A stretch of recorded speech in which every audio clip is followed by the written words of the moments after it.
Hi, ഞാൻ doctor പ്രിയ, Q1 health കെയറിലെ homoeopathic ഫിസിഷ്യനാണ്. നമ്മുടെ ക്ലിനിക്കിലൊക്കെ ചില പേഷ്യൻസ് വരാറുണ്ട്. ബി.പിക്ക് കണ്ടിന്യൂസ് ആയിട്ട് മരുന്ന് കഴിക്കുന്നുണ്ട്, പക്ഷേ ബി.പി കൺട്രോൾ ആവുന്നില്ല. അതുപോലെ കാൽപാദത്ത്, അതുപോലെ മുഖത്തൊക്കെ നീരൊക്കെ ആയിട്ട്. ഇതൊക്കെ ഒരു പരിധിവരെ വൃക്കകൾക്കുള്ള രോഗങ്ങൾക്കുണ്ടാവാം. ഇന്ന് നമുക്ക് എന്തൊക്കെ ലക്ഷണങ്ങളാണ് ശരീരം കാണിക്കുന്നത് വൃക്കരോഗങ്ങളുണ്ടെങ്കിൽ എന്ന വിഷയത്തെക്കുറിച്ച് സംസാരിക്കാം.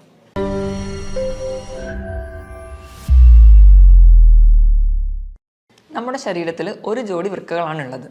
നമ്മുടെ നട്ടലിനെ രണ്ട് വശത്തായിട്ട് സ്ഥിതി ചെയ്യുന്നു. 150 ഗ്രാം ഭാരമാണ് ഇതിനുള്ളത്. നമ്മുടെ ശരീരത്തിലെ മാലിന്യങ്ങളെയൊക്കെ മൂത്രത്തിലൂടെ പുറന്തള്ളലാണ് പ്രധാന ഫംഗ്ഷൻ. ഇതിനായിട്ട് ഒരു മിനിറ്റിൽ ഏകദേശം 1.25 ലിറ്റർ രക്തം ശുദ്ധീകരിക്കപ്പെടുന്നു. അതായത് ഏകദേശം ഒരു 4 മിനിറ്റ് കൊണ്ട് നമ്മുടെ ശരീരത്തിലെ മൊത്തം രക്തത്തെ ഒരു തവണ ശുദ്ധീകരിക്കാനുള്ള കഴിവ് നമ്മുടെ വൃക്കകൾക്കുണ്ട്.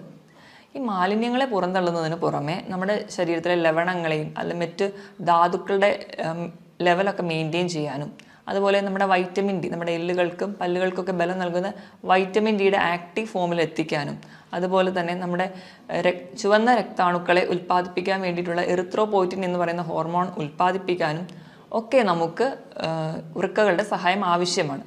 ഇതോടൊപ്പം തന്നെ നമ്മുടെ ബി.പി കൺട്രോൾ ചെയ്യുന്ന ഫംഗ്ഷനും വൃക്കകൾ ചെയ്യുന്നുണ്ട്. ഈ വൃക്കകളുടെ പൂർണ്ണമായ സ്തംഭനം നമ്മൾ പ്രധാനമായിട്ടും രണ്ടായിട്ട് തരംതിരിച്ചിട്ടുണ്ട്. അതിൽ ഫസ്റ്റ് വണ്ണാണ് അക്യൂട്ട് അല്ലെങ്കിൽ താൽക്കാലികമായിട്ടുള്ള സ്തംഭനം. ഇത് എന്തുകൊണ്ടൊക്കെ ഉണ്ടാവുന്നു നോക്കാം. പ്രധാനമായും എന്തെങ്കിലും അണുബാധകളൊക്കെ ഉണ്ടാകുമ്പോഴാണ് അക്യൂട്ടായിട്ട് കിഡ്നി ഫെയിലിയർ വരിക. മെയിൻലി മലേറിയ അല്ലെങ്കിൽ എലിപ്പനി, ഡെങ്കിപ്പനി തുടങ്ങിയ അസുഖങ്ങൾക്ക് ശേഷം നമുക്ക് കിഡ്നി ഫെയിലിയറുകൾ വരാം. അത് ഒരു താൽക്കാലികമാണ്, പെട്ടെന്നുണ്ടാകുന്ന കുറച്ച് ദിവസങ്ങൾ കൊണ്ടുണ്ടാകുന്ന ഒരു കണ്ടീഷനാണ് അക്യൂട്ട് റീനൽ ഫെയിലിയർ. ഇത് നമുക്ക് പെട്ടെന്നുണ്ടാകുന്ന ചികിത്സകളിലൂടെയൊക്കെ നമുക്ക് കിഡ്നിയെ പഴയ ഫംഗ്ഷനിലോട്ട് തിരിച്ചെത്തിക്കാൻ പറ്റും. ഇനി നമുക്ക് രണ്ടാമതായി കാണുന്നതാണ് ക്രോണിക് റീനൽ ഫെയിലിയർ അല്ലെങ്കിൽ സ്ഥിരമായിട്ടുള്ള കിഡ്നി ഫെയിലിയറുകൾ. അതെന്തുകൊണ്ടൊക്കെ ഉണ്ടാകുന്നത് നോക്കാം. അണുബാധകൾ കൊണ്ടുവരാം, അല്ലെങ്കിൽ ജനിതകമായ മറ്റ് രോഗങ്ങൾ കൊണ്ടുവരാം, അല്ലെങ്കിൽ കണ്ടിന്യൂസ് ആയിട്ടുള്ള സ്റ്റോൺ കിഡ്നിയിൽ ഉണ്ടാകുന്നതുകൊണ്ട്, അതുപോലെ തന്നെ ബി.പി, ഷുഗർ തുടങ്ങിയ രോഗങ്ങളുള്ളവർക്കും ക്രോണിക്കായിട്ട് നിന്ന് അത് കിഡ്നി ഫെയിലിയറിലോട്ട് പോകാം. ഇത് നമ്മൾ തുടക്കത്തിലൊക്കെ അറിയുകയാണെങ്കിൽ നമുക്ക് ചികിത്സിച്ചാൽ ഒരു പരിധി വരെ കൺട്രോൾ ചെയ്യാം. അല്ലെങ്കിൽ കുറച്ചുകൂടെ ഡെവലപ്ഡ് ആയി പോവുകയാണെങ്കിൽ നമുക്ക് ഡയാലിസിസിലോടൊക്കെ പോവേണ്ടി വരുന്നുണ്ട്. ഇനി കിഡ്നിയുടെ രോഗങ്ങളൊക്കെ നമുക്ക് എങ്ങനെ തിരിച്ചറിയാമെന്ന് നോക്കാം. അതിന് പ്രധാനമായും നമ്മൾ ചെയ്യുന്നത് ഒന്നെങ്കിൽ ബ്ലഡ് ടെസ്റ്റ് അല്ലെങ്കിൽ യൂറിൻ ടെസ്റ്റാണ്. ബ്ലഡ് ടെസ്റ്റ് ചെയ്യുമ്പോൾ ആദ്യം തന്നെ നമ്മൾ ഹീമോഗ്ലോബിൻ ലെവൽ നോക്കുമ്പോൾ കിഡ്നി കംപ്ലയിൻ്റ് ഉള്ളവർക്ക് ഹീമോഗ്ലോബിൻ്റെ അളവ് കുറഞ്ഞിരിക്കുന്നത് കാണാം. രണ്ടാമതായിട്ട് നമ്മൾ കിഡ്നി ഫംഗ്ഷൻ ടെസ്റ്റ് ചെയ്യും. അതിൽ യൂറിയയും ക്രിയാറ്റിനുമാണ് നമുക്ക് കൂടുതൽ ഇമ്പോർട്ടൻസ് നൽകുന്നത്. യൂറിയയുടെ നോർമൽ ലെവൽ എന്ന് പറയുന്നത് 5 to 20 ആണ്. അത് കിഡ്നി പേഷ്യൻസിൽ കൂടുതലായിട്ട് നിൽക്കുന്നത് കാണാം. ക്രിയാറ്റിൻ്റെ ലെവൽ 0.6 to 1.2 ആണ്. ഒരു 1.5 മുകളിലെത്തുമ്പോൾ തൊട്ടേ നമ്മൾ കുറച്ചുകൂടി ശ്രദ്ധിക്കേണ്ടിയിരിക്കുന്നു. 2 മുകളിൽ പോവുകയാണെങ്കിൽ, 2 മുകളിൽ പോവുകയാണെങ്കിൽ സ്ഥിതി കുറച്ച് ഗുരുതരമാണ്. അപ്പോൾ കിഡ്നിക്ക് എന്തോ കംപ്ലയിൻസ് ഉണ്ട്, സീരിയസ് ആയിട്ടുള്ള പ്രശ്നമുണ്ട്. അതുകൊണ്ട് നമുക്ക് വേഗം ഒരു ട്രീറ്റ്മെൻറ്റിലോട്ട് പോകേണ്ട ആവശ്യമുണ്ട്. കിഡ്നി ഫെയിലിയറിന് പ്രധാനമായും 3 കാരണങ്ങളാണ് പറയപ്പെടുന്നത്. ഒന്നാമത്തേത് ബി.പി കൺട്രോൾ ചെയ്യാൻ പറ്റാതെ പോകുന്നത്, രണ്ടാമത്തേത് ഡയബറ്റിസ് കൺട്രോൾ ചെയ്യാൻ പറ്റാതെ പോകുന്നത്, മൂന്നാമത്തേത് പാരമ്പര്യമായിട്ട് എന്തെങ്കിലും കിഡ്നി രോഗങ്ങളുള്ള കുടുംബങ്ങളിലുള്ളവർക്കും ഇത് കാണുന്നുണ്ട്. ഇനി നമ്മുടെ കിഡ്നിക്ക് എന്തെങ്കിലും രോഗങ്ങളൊക്കെ ബാധിച്ചിട്ടുണ്ടെങ്കിൽ, അല്ലെങ്കിൽ ക്രോണിക് കിഡ്നി ഫെയിലിയറിലോട്ടൊക്കെ പോകുമ്പോഴേക്കും നമ്മുടെ ശരീരം പല ലക്ഷണങ്ങൾ കാണിക്കും. ഇതെന്തൊക്കെയാണ് ഈ അടയാളങ്ങളെന്ന് നമുക്ക് നോക്കാം. ഇതിൽ ഒന്നാമത്തേതാണ് അമിതമായ ക്ഷീണം.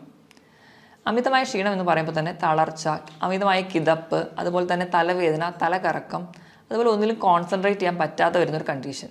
ഇതിന് പ്രധാന കാരണം നമ്മുടെ ശരീരത്തിൽ യൂറിയയുടെ അളവ് കൂടുതലായി നിൽക്കുന്നത് കൊണ്ടാണ്. ഇതോടൊപ്പം തന്നെ നമ്മുടെ രക്തത്തിൽ HBയുടെ അളവ് കുറയുന്നത് കൊണ്ട് നമുക്ക് വിളർച്ച ഉണ്ടാകുന്നതായും കാണാം. ഇനി രണ്ടാമത്തെ ലക്ഷണമാണ് ഉറക്കക്കുറവ്. നമുക്ക് നല്ല ക്ഷീണം ഉണ്ടെങ്കിലും നമുക്ക് ഒരു ഡീപ്പ് സ്ലീപ്പ് കിട്ടത്തില്ല, ഒരു മയക്കം മാത്രമേ ഉണ്ടാവുള്ളൂ. ഇപ്പോൾ ഉറങ്ങുകയാണെങ്കിൽ തന്നെ കൂർക്കം വലി ഉണ്ടാവുന്നതായി കാണാം. അതുപോലെ തന്നെ നമ്മുടെ അടുത്ത് കിടക്കുന്ന ആൾക്ക് നമ്മുടെ മൂക്കിൽ നിന്ന് വരുന്ന ശ്വാസത്തിന് ഒരു മൂത്രത്തിൻ്റെ ഗന്ധം അനുഭവപ്പെടുന്നതായി കാണാം. ഇതിന് കാരണവും നമ്മുടെ രക്തത്തിൽ യൂറിയയുടെ അളവ് കൂടുതലായി നിൽക്കുന്നത് കൊണ്ടാണ്.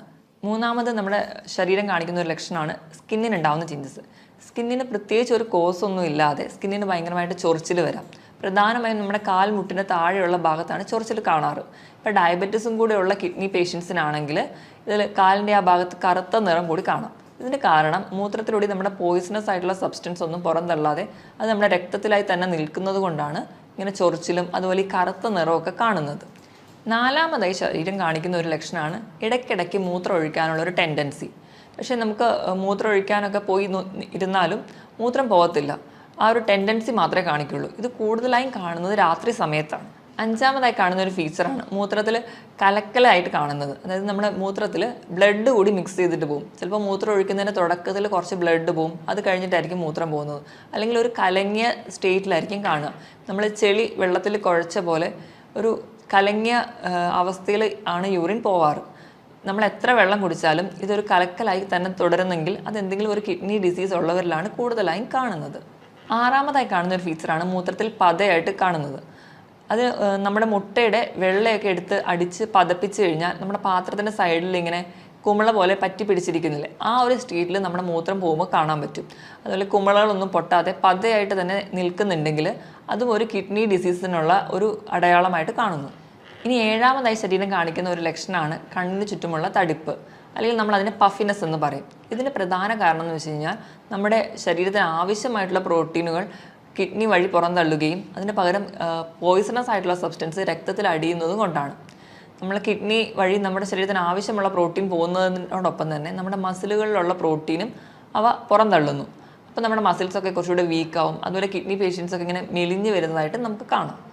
ഇനി എട്ടാമതായിട്ട് ശരീരം കാണിക്കുന്ന ഒരു ഫീച്ചറാണ് കാൽപാദത്തിലൊക്കെ നീരുണ്ടാവുന്നത്. ഇതിന് പ്രധാന കാരണം എന്ന് വെച്ചിട്ടുണ്ടെങ്കിൽ നമ്മുടെ കിഡ്നിയുടെ എന്തെങ്കിലും ഡിസീസസ് വന്ന് കിഡ്നി ഫെയിലർ ആയിട്ടുണ്ടെങ്കിൽ നമ്മൾ വേണ്ടത്ര രീതിയിൽ ബ്ലഡൊക്കെ ഒന്നും പ്യൂരിഫൈ ചെയ്യാതെ പോകും. അപ്പോൾ ഈ ഫ്ലൂയിഡ് എല്ലാം കൂടി റിട്ടെയിൻ ചെയ്യുന്നതുകൊണ്ട്, ഫ്ലൂയിഡ് ഇങ്ങനെ കെട്ടിക്കിടക്കുന്നതുകൊണ്ടാണ് കാൽപാദത്തിന് നീര് വരിക. പല കാരണങ്ങൾ കൊണ്ട് നമുക്ക് കാലിലൊക്കെ നീര് വരാം. ചില സന്ധിവാതങ്ങൾ കൊണ്ടുവരാം, അല്ലെങ്കിൽ യൂറിക് ആസിഡിൻ്റെ പ്രശ്നം കൊണ്ടൊക്കെ വരാം. പക്ഷേ ഈ നീരും നമ്മുടെ കിഡ്നി ഡിസീസിനുള്ള നീരും രണ്ടും രണ്ടായിരിക്കും. നമ്മൾ ചിലപ്പോൾ കാല് തൂക്കിയിടുമ്പോഴേക്കും ഈ കിഡ്നി ഡിസീസ് ഉള്ളവർക്ക് നീര് പെട്ടെന്ന് വരുന്നത് കാണാം. അതുപോലെ തന്നെ നമ്മൾ കാല് പൊക്കി വെച്ചതുകൊണ്ട് ഈ നീര് പെട്ടെന്ന് കുറയുന്നതായിട്ട് കാണാൻ പറ്റില്ല. ഇത് തന്നെ വെച്ച് നമുക്ക് ഡിഫറൻഷ്യേറ്റ് ചെയ്യാം, ഇത് കിഡ്നി ഡിസീസസ് കൊണ്ടാണോ അതോ മറ്റ് സന്ധി രോഗങ്ങൾ കൊണ്ടാണോ ഉണ്ടാവുന്നതെന്ന്. ഒമ്പതാമതായി ശരീരം കാണിക്കുന്ന ഒരു ലക്ഷണമാണ് വിശപ്പില്ലായ്മ. നമ്മൾ എത്ര പട്ടിണി കിടന്നാലും നമുക്ക് പ്രത്യേകിച്ച് ഒരു വിശപ്പൊന്നും തോന്നത്തില്ല. അതുപോലെ തന്നെ മറ്റു ചിലർക്കാണെങ്കിൽ ഭക്ഷണം കാണുമ്പോൾ അല്ലെങ്കിൽ ഭക്ഷണത്തിൻ്റെ സ്മെല്ലടിക്കുമ്പോഴേക്കും ഓക്കാനോ ഉണ്ടാവും. ഇതിന് കാരണവും നമുക്ക് ശരീരത്തിലെ യൂറിയയുടെ അളവ് കൂടുമ്പോൾ അത് കിഡ്നിക്ക് മുകളിൽ കരളിനെയും ബാധിക്കുന്നു. അതുവഴിയാണ് നമുക്ക് വിശപ്പില്ലായ്മ ഉണ്ടാവാനുള്ള ഒരു കാരണം. ഇനി അവസാനത്തെ ലക്ഷണമാണ് മസിൽ ക്രാംസ്, അല്ലെങ്കിൽ മസിൽസിൻ്റെ കോച്ചിപ്പിടുത്തം. ഇതിന് കാരണം നമ്മുടെ കിഡ്നി വഴി കാൽസ്യത്തിന് കൂടുതലായിട്ട് പുറന്തള്ളുകയും അതുപോലെ പൊട്ടാസ്യം രക്തത്തിൽ കൂടുന്നതും കൊണ്ടാണ് നമുക്ക് കോച്ചിപ്പിടുത്തമൊക്കെ ഉണ്ടാവുന്നത്. ഈ മുകളിൽ പറഞ്ഞ 10 ലക്ഷണങ്ങളിൽ 3 മുതൽ 4 ലക്ഷണങ്ങൾ തുടർച്ചയായിട്ട് ഒരു രോഗിയിൽ തന്നെ കാണുന്നുണ്ടെങ്കിൽ നമ്മളത് ശ്രദ്ധിക്കേണ്ടതാണ്. എത്രയും പെട്ടെന്ന് ഒരു ഡോക്ടറെ കാണിക്കേണ്ടതാണ്. അപ്പോൾ തന്നെ നമ്മൾ യൂറിനും അതുപോലെ ബ്ലഡൊക്കെ ടെസ്റ്റ് ചെയ്ത് കിഡ്നി ഡിസീസ് ഇല്ല എന്ന് ഉറപ്പ് വരുത്തേണ്ടതാണ്. ഇനിയിപ്പോൾ BP അല്ലെങ്കിൽ ഷുഗറോ ഒക്കെയുള്ള രോഗികൾ, അല്ലെങ്കിൽ പാരമ്പര്യമായിട്ട് ഇങ്ങനത്തെ കിഡ്നി ഡിസീസ് ഉള്ളവരാണെങ്കിൽ ഇതിലൊരു 2 ലക്ഷണങ്ങൾ കുറച്ച് കാലമായിട്ട് നിൽക്കുന്നുണ്ടെങ്കിൽ എത്രയും പെട്ടെന്ന് ഒരു ഫിസിഷ്യനെ കാണേണ്ടതാണ്. ഇനി ഈ മുകളിൽ പറഞ്ഞ 10 ലക്ഷണങ്ങൾ ഏതെങ്കിലുമൊക്കെ നമ്മുടെ ശരീരം കാണിക്കാൻ തുടങ്ങിക്കഴിഞ്ഞാൽ നമ്മൾ കിഡ്നിക്ക് വേണ്ടത്ര ശ്രദ്ധ നൽകണം എന്നാണ് അർത്ഥം. അപ്പം എന്തൊക്കെ ലൈഫ് സ്റ്റൈൽ ചേഞ്ചസ് ആണ് വരുത്തേണ്ടതെന്ന് നോക്കാം. ഇതിൽ ഒന്നാമതാണ് ധാരാളം വെള്ളം കുടിക്കുക. ഒരു ഹെൽത്തി ആയിട്ടുള്ള ഒരാളാണെങ്കിൽ ദിവസം ഒരു 3 ലിറ്റർ വെള്ളം കുടിക്കുക, അതായത് ഒരു 15 ഗ്ലാസ് വെള്ളമെങ്കിലും കുടിക്കണം. ഇപ്പോൾ കിഡ്നി ഡിസീസൊക്കെ സ്റ്റാർട്ട് ചെയ്തു പക്ഷേ ഡയാലിസിസിലോട്ടൊന്നും എത്തിയിട്ടില്ലാത്ത ഒരാളാണെങ്കിൽ വെള്ളം കുടിക്കുന്നതിൻ്റെ അളവും മൂത്രം ഒഴിക്കുന്നതിൻ്റെ അളവും തമ്മിൽ ഒരു അനുപാതമുണ്ട്. അവരൊഴിക്കുന്ന മൂത്രത്തിൽ നിന്നിൻ്റെ കൂടെ ഒരു 600 മില്ലി കൂടി കൂട്ടിയിട്ട് വേണം അവർ വെള്ളം കുടിക്കാൻ. ഇപ്പം 2 ലിറ്ററാണ് ഒരാൾ ഒഴിക്കുന്ന മൂത്രമെങ്കിൽ അവർ കുടിക്കേണ്ട വെള്ളത്തിൻ്റെ അളവ് 2600 മില്ലി ലിറ്ററാണ്. രണ്ടാമതായിട്ട് പുകവലി പൂർണ്ണമായി നിർത്തുക. അതിന് ഒന്നാമത്തെ പറയുന്ന കാരണം എന്ന് വെച്ചിട്ടുണ്ടെങ്കിൽ നമ്മൾ പുകവലി ഉള്ളവരിൽ ഓക്സിജൻ ക്യാരിയിങ് കപ്പാസിറ്റി, ഓക്സിജൻ്റെ അളവ് കുറയുന്നതായിട്ട് കാണാം. രണ്ടാമതായിട്ട് പുകവലി മൂലം ഉണ്ടാകുന്ന കെമിക്കൽസ് നമ്മുടെ രക്തക്കൊള്ളുകൾ അടിയുകയും അത് നമ്മുടെ ചെറിയ രക്തക്കൊള്ളുകൾക്ക് നാശം ഉണ്ടാക്കുകയും ചെയ്യുന്നു. ഇതുവഴി നമ്മുടെ വൃക്കകൾക്കുള്ള രക്തയോട്ടം കുറയ്ക്കുകയും ചെയ്യുന്നുണ്ട്. അതുപോലെ തന്നെ ഈ പുകവലി ഉള്ളവരിലാണ് കൂടുതലായിട്ടും ഇപ്പോൾ കിഡ്നി ക്യാൻസേഴ്സും അല്ലെങ്കിൽ മറ്റ് ഗ്രോത്തുകളും കിഡ്നിയിൽ ഉണ്ടാകുന്നത് കൂടുതലായി കാണുന്നത് പുകവലി ഉള്ളവരിലാണ്. മൂന്നാമതായിട്ട് മദ്യപാനം, അതുപോലെ തന്നെ പ്രിസർവേറ്റീവ്സ് ആഡ് ചെയ്തിട്ടുള്ള ഡ്രിങ്ക്സും സോഫ്റ്റ് ഡ്രിങ്ക്സൊക്കെ പൂർണ്ണമായും നിർത്തുക. ഈ മദ്യപാനം ഒക്കെ ഉള്ളവരിൽ ഇലക്ട്രോലൈറ്റ് ബാലൻസ്, അതായത് നമ്മുടെ ധാതുക്കളുടെയും ലവണങ്ങളുടെയൊക്കെ ബാലൻസ് പ്രോപ്പറായിട്ട് കാണില്ല.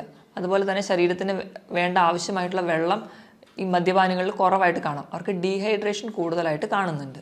നാലാമതായിട്ട് അമിതവണ്ണം, ഓവർ വെയിറ്റ് ഒക്കെ ഉണ്ടെങ്കിൽ അത് മാക്സിമം കൺട്രോൾ ചെയ്യാൻ ശ്രദ്ധിക്കണം. അമിതവണ്ണമുള്ളവർക്കൊക്കെ വൃക്കയിലെ മുകളിൽ ഉണ്ടാകുന്ന ഓവർലോഡ് അല്ലെങ്കിൽ പ്രഷർ കൂടുതലാണ്. അത് നമ്മുടെ വൃക്കകൾക്ക് പെട്ടെന്ന് രോഗങ്ങൾ ഉണ്ടാവാനുള്ള കാരണമാകുന്നു.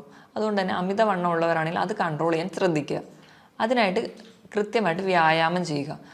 ആഴ്ചയിൽ 5 ദിവസമെങ്കിലും കഴിയുന്നൊരു 45 മിനിറ്റ് മുതൽ 1 മണിക്കൂർ വരെ ചെറിയ തോതിലുള്ള വ്യായാമങ്ങൾ, രാവിലെ എണീറ്റ് നിരപ്പായ സ്ഥലത്തൂടെ നടക്കുക, അതായത് പറ്റുന്ന രീതിയിലുള്ള എക്സസൈസുകളൊക്കെ ചെയ്യുക. ഇത് നമ്മുടെ ശരീരം കുറച്ചുകൂടി ഹെൽത്തി ആയിട്ട് നിൽക്കും. അതുപോലെ തന്നെ വണ്ണം കുറയ്ക്കാം, ബിപിയും ഷുഗറും ഒക്കെ കൺട്രോൾ ചെയ്യാൻ പറ്റും. അതുപോലെ തന്നെ എല്ലാ ഭാഗത്തേക്കുള്ള ബ്ലഡ് സപ്ലൈ പ്രോപ്പറായിട്ട് നടത്താനും വ്യായാമത്തിന് സഹായിക്കും. ഇനി ആറാമതായിട്ട് നമുക്ക് ചെയ്യാൻ പറ്റുന്നൊരു കാര്യമാണ്, നമുക്ക് BP ഉണ്ടെങ്കിൽ, അതായത് രക്തസമ്മർദ്ദമോ അതുപോലെ ഷുഗറൊക്കെ ഉള്ളവരാണെങ്കിൽ അത് കൺട്രോൾ ചെയ്യാൻ ശ്രദ്ധിക്കുക. അത് നമ്മുടെ ഭക്ഷണത്തിലൂടെ കൺട്രോൾ ചെയ്യുക. അപ്പോൾ എന്തെങ്കിലും മെഡിസിൻസ് ഒക്കെ എടുക്കുകയാണെങ്കിൽ കൃത്യസമയത്ത് തന്നെ മെഡിസിൻ കഴിക്കാൻ വേണ്ടി ശ്രദ്ധിക്കുക. അതുവഴി നമുക്കൊരു പരിധി വരെ കിഡ്നി ഡിസീസിലോടൊന്നും എത്താതെ നമ്മുടെ ശരീരത്തിനെ പ്രൊട്ടക്റ്റ് ചെയ്യാൻ പറ്റും. അടുത്തതായിട്ട് ചിലരൊക്കെ ആണെങ്കിൽ നമുക്ക് ചെറിയ വേദനകളോ ഒക്കെ വരുമ്പോൾ തന്നെ ഡോക്ടറൊന്നും കാണാതെ സ്വന്തമായിട്ട് മെഡിസിൻസ്, അതായത് പെയിൻ കില്ലേഴ്സൊക്കെ കഴിക്കുന്നവരിൽ കിഡ്നി ഡിസീസസ് കൂടുതലായി കാണുന്നുണ്ട്. അതുകൊണ്ട് തന്നെ നമ്മൾ മാക്സിമം സ്വന്തം ചികിത്സിക്കാതെ ഒരു ഡോക്ടറെ എപ്പോഴും കൺസൾട്ട് ചെയ്യാൻ ശ്രദ്ധിക്കുക. ഇനി ലാസ്റ്റായിട്ട് നമുക്ക് ഫുഡിൽ എന്തൊക്കെ ചേഞ്ചസ് വരുത്തണം നോക്കാം. നമ്മൾ നോർമലി ഹെൽത്തി ആയിരിക്കുമ്പോൾ കഴിക്കുന്ന ഒരു ഫുഡിൽ 1/4 ഭാഗം മാത്രമേ നമുക്കിപ്പോൾ ഒരു കിഡ്നി ഡിസീസ് ഉണ്ടെങ്കിൽ കഴിക്കാൻ പാടുള്ളൂ. അതുപോലെ തന്നെ നമുക്ക് പ്രോട്ടീൻ, നോർമലി ഹെൽത്തി ആയിട്ടുള്ള ഒരാളാണെങ്കിൽ 1 കിലോ ആണ് നമ്മുടെ ബോഡി വെയിറ്റെങ്കിൽ അതിനനുസരിച്ച് 1 ഗ്രാം പ്രോട്ടീനാണ് കഴിക്കേണ്ടത്. അതായത് 80 കിലോ ഉള്ള ഒരാളാണെങ്കിൽ ഒരു ദിവസം 80 ഗ്രാം പ്രോട്ടീൻ കഴിക്കണമെന്നാണ് നോർമലി പറയാറ്. പക്ഷേ ഒരു കിഡ്നി പേഷ്യൻസ് ആണെങ്കിൽ 1 കിലോ ബോഡി വെയ്റ്റിന് 0.8 ഗ്രാം മാത്രമേ പ്രോട്ടീൻ കഴിക്കാവൂ. അതായത് ഒരു 70 കിലോ ഉള്ള ഒരാളാണെങ്കിൽ 40 ഗ്രാം പ്രോട്ടീൻ മാത്രമേ ഒരു ദിവസം കഴിക്കാൻ പാടുള്ളൂ. പ്രോട്ടീൻ കഴിക്കുമ്പോൾ തന്നെ നമ്മൾ റെഡ് മീറ്റ് പൂർണ്ണമായും ഒഴിവാക്കുക. റെഡ് മീറ്റ് എന്ന് പറയുമ്പോൾ പോത്തിറച്ചി, താറാവിറച്ചി ഇതൊക്കെ പൂർണ്ണമായും ഒഴിവാക്കുക. അതിന് പകരം വെജിറ്റബിൾ പ്രോട്ടീൻസ് കൂടുതലായി കഴിക്കുക. വെജിറ്റബിൾ പ്രോട്ടീൻസിൽ വരുന്നതാണ് പനീർ, കൂണ്, പയർ, കടല, പരിപ്പ് തുടങ്ങിയ ധാന്യങ്ങളും. രണ്ടാമതായിട്ട് നമ്മൾ കൊഴുപ്പ് കഴിക്കേണ്ട അളവാണെങ്കിൽ, കൊഴുപ്പെന്ന് പറയുമ്പോൾ നമ്മുടെ ഫാറ്റ്, അത് നമുക്ക് പല രീതിയിൽ കിട്ടും. നമുക്ക് മുട്ടയുടെ മഞ്ഞയിൽ നിന്ന് കിട്ടാം, മീൻ കഴിക്കുന്ന വഴി കിട്ടാം, നമ്മൾ ഉപയോഗിക്കുന്ന എണ്ണ, നെയ്യ് ഇതിൽ നിന്നൊക്കെ നമുക്ക് കൊഴുപ്പ് കിട്ടും. ഒരു ദിവസം ഒരു ഹെൽത്തി ആയിട്ടുള്ള ഒരാളാണെങ്കിൽ ഒരു 50 ഗ്രാം മാത്രമേ കൊഴുപ്പ് കഴിക്കാൻ പാടുള്ളൂ. പക്ഷേ ഒരു കിഡ്നി ഡിസീസ് ഉള്ള ഒരാളാണെങ്കിൽ അതിൻ്റെ പകുതി മാത്രമേ ഒരു ദിവസം കൺസീവ് ചെയ്യാൻ പാടുള്ളൂ. ഇനി ലാസ്റ്റായിട്ട് ലവണങ്ങൾ എന്ന് പറയുമ്പോൾ സോഡിയം ഉണ്ട്, പൊട്ടാസ്യം, കാൽസ്യം, ഫോസ്ഫറസ് ഒക്കെ ഉണ്ട്. ഇതിൻ്റെ ലെവൽ എങ്ങനെ മെയിൻറ്റെയിൻ ചെയ്യാം? കൂടുതലായിട്ടും ഈ ലവണങ്ങളൊക്കെ ഉള്ളത് നമ്മുടെ പച്ചക്കറികളിലാണ്. അപ്പോൾ നമ്മൾ പച്ചക്കറികളൊക്കെ കഴിക്കുമ്പോൾ അതാദ്യം വേവിച്ച് അതിൻ്റെ വെള്ളം ഊറ്റി കളഞ്ഞിട്ട് വേണം കഴിക്കാൻ. ഈ ഒരു പ്രോസസ്സിന് നമ്മൾ ലീച്ചിങ് എന്നാണ് പറയുക. ഇപ്പോൾ ഇലക്കറികളിലാണെങ്കിൽ കോളിഫ്ലവർ, ബ്രക്കോളി, ക്യാബേജ് ഇതൊക്കെ വൈറ്റമിൻ സി നിറഞ്ഞതുമാണ്. അതുപോലെ തന്നെ നമ്മുടെ കിഡ്നി ഡിസീസൊക്കെ പ്രിവെൻറ്റ് ചെയ്യാൻ വളരെ നല്ലതാണ്. പക്ഷേ ഇതൊക്കെ കഴിക്കുന്നതിനോടൊപ്പം തന്നെ ഇത് വേവിച്ച് ഇതിൻ്റെ വെള്ളം ഊറ്റി കളഞ്ഞിട്ട് വേണം കഴിക്കാനെന്ന് ശ്രദ്ധിക്കുക. പൊതുവെ എല്ലാ രോഗങ്ങൾക്കും നമ്മൾ ഫ്രൂട്ട്സും വെജിറ്റബിൾസും ആണ് കൂടുതലായിട്ട് കഴിക്കാൻ പറയുക. അപ്പോൾ നമ്മൾ ഫ്രൂട്ട്സ് കഴിക്കുകയാണെങ്കിലും ഒരു പരിധിയിൽ കൂടുതൽ കഴിക്കരുത്. കാരണം ഫ്രൂട്ട്സിലൊക്കെ കൂടുതലും പൊട്ടാസ്യമാണ് അടങ്ങിയിരിക്കുന്നത്. അപ്പോൾ പൊട്ടാസ്യം കൂടുതൽ ചെന്നിട്ടുണ്ടെങ്കിൽ അത് കിഡ്നി ഡിസീസിന് കൂടുതൽ ബുദ്ധിമുട്ടുണ്ടാക്കുകയേ ഉള്ളൂ. അപ്പോൾ പൊട്ടാസ്യം കുറഞ്ഞുള്ള ഫ്രൂട്ട്സാണ് ആപ്പിള്, പൈനാപ്പിൾ, അതുപോലെ തന്നെ ബെറി. ഇതിലൊക്കെ പൊട്ടാസ്യം വളരെ കുറവാണ്. ഇതൊക്കെ കൂടുതലായിട്ടും കഴിക്കാൻ വേണ്ടി ശ്രദ്ധിക്കുക. അതുപോലെ പേരയ്ക്ക പൊട്ടാസ്യം കുറഞ്ഞൊരു ഫ്രൂട്ടാണ്. ഇനി പൊട്ടാസ്യം കുറച്ച് കൂടുതലായിട്ട് നിൽക്കുന്ന ഫ്രൂട്ട്സുകളാണ് മാതളം, അതുപോലെ ഓറഞ്ച്, ഏത്തപ്പഴം, അതുപോലെ കരിക്കിലും പൊട്ടാസ്യം കൂടുതലായിട്ട് നിൽക്കുന്നുണ്ട്. കരിക്കൊക്കെ കിഡ്നി പേഷ്യൻസ് സ്ഥിരമായിട്ട് ഉപയോഗിക്കാതിരിക്കുന്നതാണ് നല്ലത്. ഇനിയിപ്പോൾ നമ്മൾ ഏത്തപ്പഴമൊക്കെ കഴിക്കുകയാണെങ്കിൽ അത് പുഴുങ്ങി കഴിക്കുമ്പോൾ പൊട്ടാസ്യം ഒരുപാട് വെള്ളത്തിലൂടെ നഷ്ടപ്പെടുന്നുണ്ട്. അപ്പോൾ കുറച്ചും കൂടി കിഡ്നി ഡിസീസ് ഉള്ളവർ ഏത്തപ്പഴമൊക്കെ പുഴുങ്ങി കഴിക്കുന്നതാണ് കുറച്ച് കൂടുതൽ ബെറ്റർ. ഇനി ഉപ്പിൻ്റെ അളവ് പറയുകയാണെങ്കിൽ കിഡ്നി പേഷ്യൻസ് ഒക്കെ ഉണ്ടെങ്കിൽ ഒരു 4 ഗ്രാമിൽ കുറവ് ഉപ്പ് മാത്രമേ ഒരു ദിവസം ഉപയോഗിക്കാൻ പാടുള്ളൂ. ഇപ്പം നമ്മുടെ വീട്ടിലൊക്കെ ആരെങ്കിലും കിഡ്നി പേഷ്യൻസ് ഒക്കെ ഉണ്ടെങ്കിൽ നമ്മൾ ഭക്ഷണം പാചകം ചെയ്യുമ്പോൾ എപ്പോഴും ഉപ്പിടാതെ പാചകം ചെയ്യുക. എന്നിട്ട് അവർക്ക് വേണ്ടിയിട്ടുള്ള ഒരു പോർഷൻ മാറ്റി വെച്ച് അതിൽ വളരെ കുറച്ച് ഉപ്പ് മാത്രം ചേർക്കുക. എങ്കിൽ മാത്രമേ നമുക്ക് ആ ഉപ്പിൻ്റെ ലെവൽ മെയിൻറ്റെയിൻ ചെയ്യാൻ പറ്റുള്ളൂ. നമുക്കറിയാം, നമ്മൾ സയൻസും അല്ലെങ്കിൽ മെത്തേഡ്സൊക്കെ ഇത്രയും ഡെവലപ്ഡ് ആയിട്ട് നിൽക്കുന്ന ഒരു സ്റ്റേജിലാണെങ്കിൽ പോലും കിഡ്നിയെ പോലെ തന്നെ ഏറ്റവും ചെറിയ മൈന്യൂട്ടായിട്ടുള്ള മാലിന്യങ്ങൾ പോലും പുറന്തള്ളാൻ പറ്റുന്ന ഒരു മെക്കാനിസം അല്ലെങ്കിൽ ഒരു മെഷീനും ഇന്ന് വരെ കണ്ടുപിടിക്കാൻ പറ്റിയിട്ടില്ല. ഇപ്പോൾ ഡയാലിസിസ് മെഷീൻസും ഒക്കെ ഉണ്ടെങ്കിലും അതും ഒരു കിഡ്നി ഫംഗ്ഷൻ ചെയ്യുന്ന പോലെ നമുക്ക് ഫംഗ്ഷൻ ചെയ്യാൻ പറ്റത്തില്ല. അപ്പോൾ മുകളിൽ പറഞ്ഞ പോലെ കൃത്യമായിട്ട് ഡയറ്റും അല്ലെങ്കിൽ കൃത്യമായിട്ട് തന്നെ നമ്മളെ ജീവിതശൈലികളിലൊക്കെ മാറ്റം വരുത്തിയാലും അല്ലെങ്കിൽ കൃത്യമായി വ്യായാമം ചെയ്യുന്നത് വഴി ഒരു പരിധി വരെയൊക്കെ നമുക്ക് കിഡ്നി ഡിസീസസ് കൺട്രോൾ ചെയ്യാൻ പറ്റും. ഇതിനോടൊപ്പം തന്നെ കിഡ്നി രോഗങ്ങൾക്കുള്ള ഫലപ്രദമായ ചികിത്സയും ഹോമിയോപ്പതിയിലൂടെ ലഭ്യമാണ്. ഇനി മറ്റൊരു ഹെൽത്ത് ടോപ്പിക്കുമായിട്ട് വീണ്ടും കാണുന്നതുവരെ നന്ദി.